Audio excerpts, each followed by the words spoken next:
chave de pé era tão marginalizada antigamente porque algumas chaves eram proibidas em competições.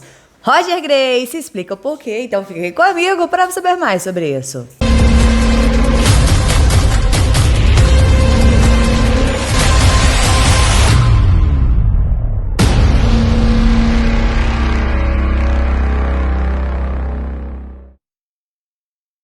Em uma entrevista para o Lex Fridman, o Roger Gracie deu a sua opinião do porquê de algumas chaves de pé não serem utilizadas antes. Ele disse que se você olhar antigamente, atacar chave de pé era visto como algo ruim, não eram boas opções de ataque. O Lex Fridman perguntou o porquê disso. Um homem gentil não ataca os pés? O Roger disse que não é isso.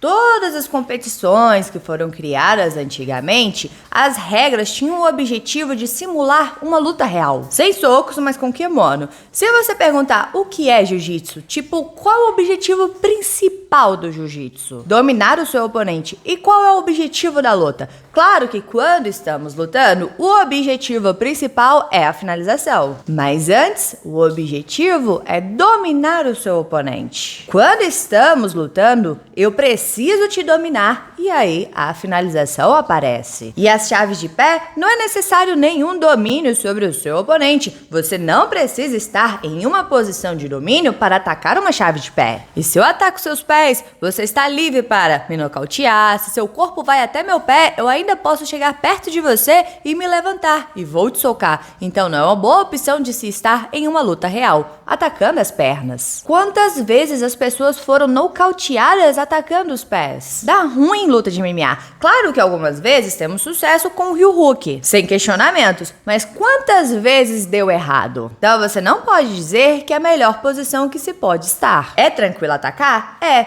mas é uma posição de alto risco. E é por isso que em lutas de situação real, esses ataques não são vistos de uma boa forma. Então, levando isso para o jiu-jitsu, quando você ataca os pés, não é visto como uma coisa boa porque reflete em uma situação real, onde isso não seria uma boa opção. Sempre foi visto como uma saída fácil de pular etapas. Tipo, você não pode passar minha guarda, você não pode me dominar, então você ataca meus pés. Por isso que as chaves de pé sempre foram vistas como uma forma negativa de finalização. O Lex complementou dizendo que é por isso que as chaves de pé não desenvolveram, e o Roger Gracie concordou. Realmente nunca desenvolveram isso, mas agora as lutas, as competições são baseadas somente no esporte, não tem mais a visão de simulação de uma luta real. Agora é visto somente como um esporte. Então, se eu atacar o seu pé, você não pode me dar socos. Então, por que seria uma coisa ruim atacar os pés? E isso não é mais visto como uma coisa ruim e é por isso que está muito desenvolvido. O Lex falou que em uma situação de defesa na rua, é possível imaginar um ataque de chave de pé bem efetivo. Mas, se for para você investir 10.000 horas, é melhor investir em estrangulamentos. O Roger disse que para dominar em uma luta é muito melhor estar nos 100 quilos, na montada, do que estar no meio das suas pernas atacando seus pés. O Lex falou que as pessoas vão argumentar que existe sim um domínio para atacar as chaves de pé, e o Roger disse que concorda que existe, mas pode dar errado muito rápido. Claro que tem um bom controle para a pessoa não escapar dali, mas pode dar ruim muito rápido. O Lex então argumentou que ida para as costas pode dar muito ruim na rua também e perguntou se a montada seria uma boa opção nas ruas. O Roger falou, se for pensar assim, então não existe boa posição. Todas as posições existem riscos, mas atacar chave de pé tem um risco mais alto do que 100 quilos, montada, costas. As costas não é o melhor lugar para manter uma pessoa parada, a não ser que você esteja por baixo. Porque se você tentar rotacionar, eu posso sacrificar as costas e então permitir que você vá para a montada. O Lex perguntou se ele prefere costas, aquelas costas achatadas mesmo ou montada? E o Roger falou que prefere a montada. Interessante isso que o Roger falou, né? Realmente faz sentido.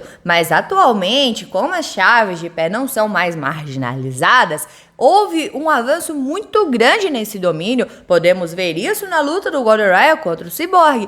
Olha o domínio que o Gordon fez no Cyborg. Não tinha o que o Cyborg fazer ali. Ele dominou as suas duas pernas. A única saída realmente era os 3 tapinhas. O Cyborg não tinha como subir, não tinha como socar. realmente ele estava completamente dominado naquela situação. Mas como o Roger falou, tem um risco maior do que uns 100 quilos, uma montada, e atualmente os torneios são vistos como um esporte e não mais como uma situação de uma luta real. Ah, Rafa, mas dos 100 quilos pode te dar um bug choke, das costas pode puxar o seu braço aqui e te dar um armlock, ou então da montada você pode dar um upa e já entrar de ripping atacando chave de pé. Sim, concordo, toda posição tem um risco, mas o ataque de chave de pé tem um risco maior do que essas posições. Mas à medida que as pessoas vão treinando mais algo, isso se desenvolve, tanto os ataques quanto as suas defesas, quanto o seu domínio.